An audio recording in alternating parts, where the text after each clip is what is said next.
ایک اور بات یہاں پتہ چلی کہ یہ بھی تھوڑا حیا کے خلاف مسئلہ ہے، لیکن آج کی نئی نوجوان نسل جو ہے اس میں بہت زیادہ مبتلا ہو رہی ہے، جس کو اورل سیکس کہا جاتا ہے. اور میں نے جیسے عرض کیا کہ شرعی مسائل میں چاہیے اور اس کو بیان کرنا یہ ہماری ذمہ داری ہے. تو یہ چیز بھی انگریزی فلموں سے اور فحش فلموں سے ہماری نئی نسل میں بہت تیزی سے سرایت کر رہی ہے، اور لوگ اس بارے میں علماء سے بہت زیادہ مسائل پوچھتے ہیں، خواتین بھی پوچھتی ہیں جو اس میں مبتلا ہیں.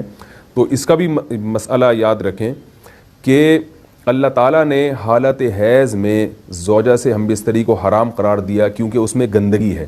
آپ دیکھیں کہ وہ گندگی اس درجے کی نہیں ہے جتنی اورل سیکس میں گندگی ہوتی ہے.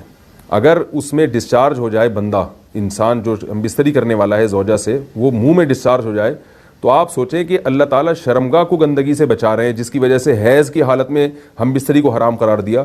تو منہ جس سے انسان کھانا کھاتا ہے، جس سے کلمہ پڑھتا ہے، اور جو انسان کے جسم میں سب سے اشرف عضو ہے، سب سے زیادہ معزز اور مکرم عضو ہے، اس میں ایسی گندگی کو ڈالنا کہاں سے جائز ہو سکتا ہے، کہاں سے حلال ہو سکتا ہے؟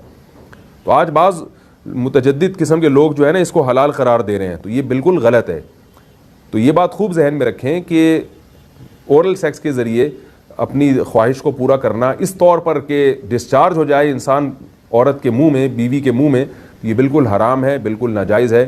کیونکہ منی ایک غلیظ اور ناپاک اور گندگی ہے، اور ناپاک اور نجس چیز ہے.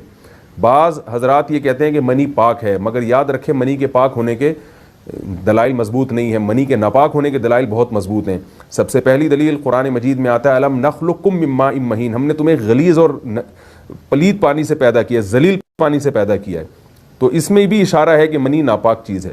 دوسری بات یہ کہ حدیث میں آتا ہے کہ کنت افرق المنی من ثوب رسول اللہ صلی اللہ علیہ وسلم ثم یصلی فیہ. حضرت عائشہ رضی اللہ تعالیٰ عنہ فرماتی ہیں کہ رسول اللہ صلی اللہ علیہ وسلم کے کپڑوں پر اگر منی لگی ہوتی تھی، صحیح بخاری کی حدیث ہے، میں اس کو کھرچ کے صاف کرتی تھی، پھر آپ صلی اللہ علیہ وسلم اس میں نماز پڑھا کرتے تھے.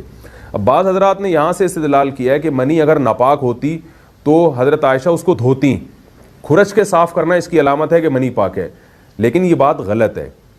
اگر منی پاک ہوتی تو حضرت عائشہ کو کھرچنے کی ضرورت نہیں تھی.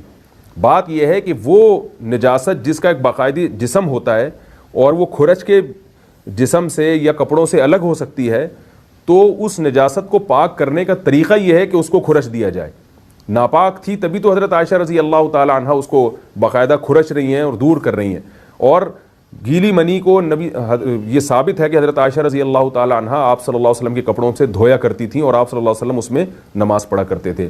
حضرت عمر رضی اللہ تعالی عنہ کے دور میں کسی شخص کو احتلام ہوا تو اس نے اپنے پورے جو ہے نا وہ کپڑے دھوئے، تو حضرت عمر نے اس کو منع کیا، فرمایا کہ اتنا کافی تھا کہ اس جگہ کو تم دھو لیتے.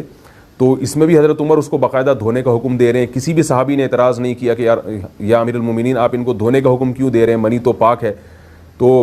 تو منی کے جو ناپاک ہونے کے دلائل ہیں وہ بہت مضبوط ہیں. باقی اس کو جو کھرچنے کا حکم ہے وہ اس لیے کہ منی کے پاک جو اگر خشک ہو جائے تو وہ کھرچ کے بھی پاک ہو جاتی ہے، اس کو پھر دھونا ضروری نہیں ہوتا. اس کی مثال ایسے جیسے حدیث میں آتا ہے، صحابہ کرام فرماتے ہیں کہ ہمارے تلواروں میں دشمن کا خون لگا ہوتا تھا تو ہم اس کو زمین پہ اچھی طرح رگڑ کے اسی کو لٹکا کے نماز پڑھتے تھے. تو دیکھیں خون بھی ایسی چیز ہے کہ جو سوکھنے کے بعد اس کی ایک پاپڑی سی جم جاتی ہے. تو حالانکہ خون کو بھی ناپاک مانا جاتا ہے، جمہور علماء کے یہاں خون ناپاک چیز ہے، لیکن صحابی کیا کر رہے ہیں، اس کو رگڑ کے زمین پہ اور خشک جو اس کو اچھی طرح رگڑ کے جب اس کا اثر زائل ہو گیا تو اسی کو لٹکا کے نماز پڑھ رہے ہیں. تو جیسے خون ناپاک ہونے کے باوجود رگڑنے سے پاک ہو جاتا ہے، اگر کسی ایسی چیز پہ لگا ہو جو لوہے یا ایسی سخت چیز پہ، تو ایسے ہی منی اگر کپڑوں پہ لگی ہو، خشک ہو جائے تو اس کو اچھی طرح جب کھرچ دیا جائے تو وہ پاک ہو جاتی ہے. لیکن اس سے یہ ثابت نہیں ہوتا کہ منی پہلے سے ہی پاک ہے. ایک اور دلیل منی کے ناپاک ہونے کی یہ ہے کہ جو مدی ہے، ٹرانسپیرنٹ پانی جو مرد کے جسم سے نکلتا ہے، وہ اگر جسم سے نکل جائے تو وضو فرض ہو جاتا ہے، اور منی نکل جائے تو غسل فرض ہوتا ہے. اب یہ کیسی بات ہے کہ مدی کے نکلنے سے جس سے وضو فرض ہو رہا ہے وہ تو ناپاک ہے، اور منی نکلنے سے جب غسل فرض ہو رہا ہے بڑی والی طہارت، تو اس کو ہم پاک قرار دیں. تو اس لیے امام ابو حنیفہ رحمہ اللہ تعالیٰ کا مذہب منی کے بارے میں کہ یہ نجاست غلیظہ ہے، اور امام مالک کا بھی یہی مذہب ہے. یہ مذہب بہت دلائل کے لحاظ سے قوی ہے. تو اس لیے عورت کے منہ میں ڈسچارج ہونا یہ بالکل حرام ہے، ناجائز ہے، گندگی ہے. اسلام میں اس کی قطعاً اجازت نہیں ہے.